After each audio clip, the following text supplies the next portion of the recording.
1816년 여름 땀을 뻘뻘 흘리며 북한산 비봉을 오르는 두 사람이 있었습니다. 비석이 있는 봉우리라는 뜻의 비봉 정상에 있는 비석이 과거 서유구라는 칠학자에 의해 진흥왕 순수비라는 사실이 밝혀져서 눈으로 직접 확인하고 싶어한 학자의 이름은 바로 추사 김정희였습니다.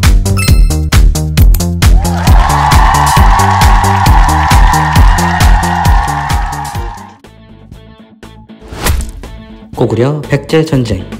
백제 근초공왕은 고구려 횡양성을 공격하여 고국 원왕의 목숨을 빼앗습니다. 이 시기의 전쟁을 제1차 고구려 백제전쟁이라고 부릅니다. 고국 원왕의 아들 소수림왕은 나라를 정비한 후 동생 고국양왕에게 왕위를 물려주고 고국양왕의 아들 담덕이 왕위에 오른 후 백제 아신왕과의 여러 전투에서 승리합니다. 백제 아신왕에게 항복을 받고 돌아간 담덕이 바로 광개토 대왕입니다. 그리고 이 전쟁을 제2차 고구려 백제전쟁이라고 부릅니다. 고구려 장수왕은 대륙에서 부기가 점점 힘이 강해지자 수도를 국내성에서 평양성으로 옮기고 남하정책을 펴니다. 결국 위례성에서 백제 계로왕을 전사시킵니다. 백제는 수도를 웅진으로 이동시킵니다. 이 전쟁을 제3차 고구려 백제전쟁이라고 부릅니다. 장수왕의 영향으로 백제와 신라는 나제 동맹을 맺고 고구려에 대항합니다. 구독! 5세기를 지나 6세기에 접어들면서 다음과 같은 전투가 이어집니다. 548년 독성 산성 전투. 고구려가 백제의 독산성에 쳐들어오자 백제는 신라의 원군을 요청하여 고구려를 격퇴시킵니다. 550년 도살성 금연성 전투. 고구려가 다시 백제의 도살성과 금연성을 점령하자 신라 장군 이사구가 공격하여 다시 점령합니다. 그 후 신라가 세운 비석이 단양 적성비입니다.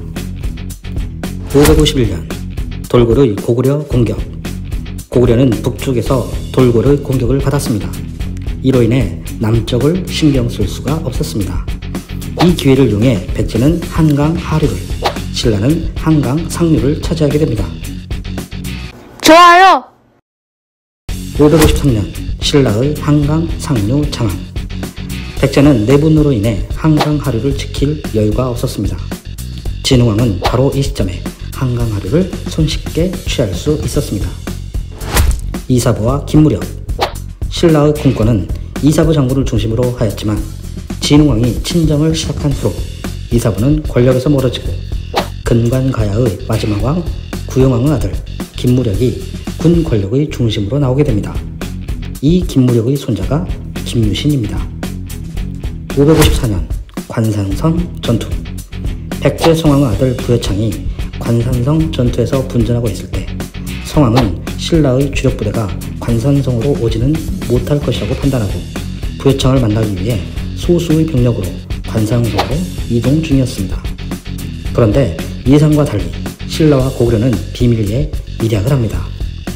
신라는 더 이상 고구려를 공격하지 않고 고구려는 신라가 정복한 지역을 인정하기로 한 것입니다. 때문에 신라의 김무력 부대가 관산성으로 이동하던 중 백제 성왕을 붙잡게 됩니다. 갑작스런 백제 성왕의 사망으로 백제군의 사기는 떨어지고 관산성 전투는 결국 신라의 승리로 끝이 납니다. 이후 신라군은 한강 하류 지역을 완전히 접수하고 마침내 555년 북한산 비봉 정상에 한강 하류를 점령한 기념으로 비석을 세우게 됩니다. 이 비석의 이름이 서울 북한산 진흥왕 순수비입니다.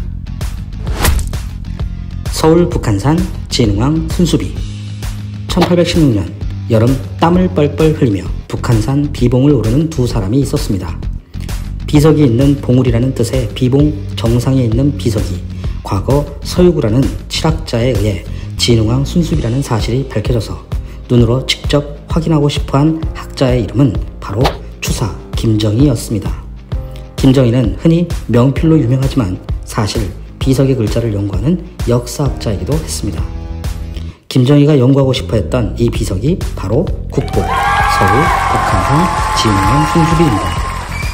김정희가 알아낸 순수비의 내용은 진흥왕이 직접 행차했다는 글과 함께 동행한 신하들의 명단과 직책, 새로 편입한 지역의 주민을 교화시키는 일까지 정리되어 있었습니다.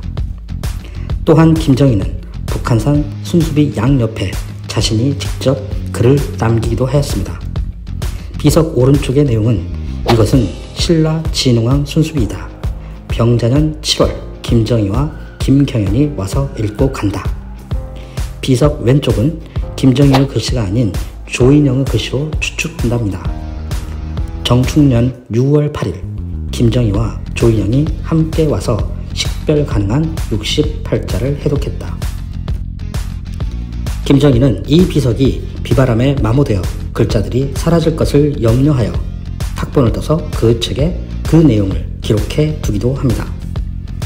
비석 화단이 깨진 부분은 그 시기를 알 수 없고 상단에 그어진 선은 두둥강 났던 것을 1939년에 발견하여 붙인 자국입니다. 언제 부서졌는지는 알 수 없습니다.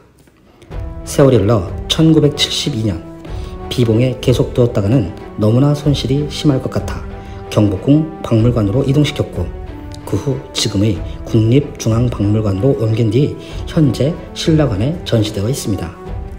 북한산 진흥왕 순수비 뒷면에는 여기저기 우물들이 바뀌는 곳이 있습니다. 6.25 당시 북한산 비봉이 처절한 전투 지역이었고 그때 생긴 총알 자국이 지금도 남아있는 것입니다. 시작은 고구려 백제 신라의 처절한 전투로, 마지막은 6.25라는 한반도 전쟁의 흔적으로 북한산 진흥왕 순수비는 1500년의 긴 역사를 품고 있습니다.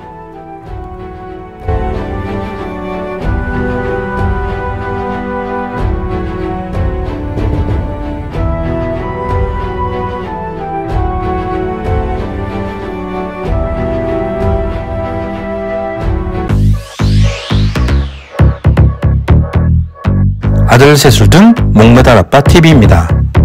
오늘 내용이 유익했다면 좋아요, 구독, 알림 설정 부탁드립니다.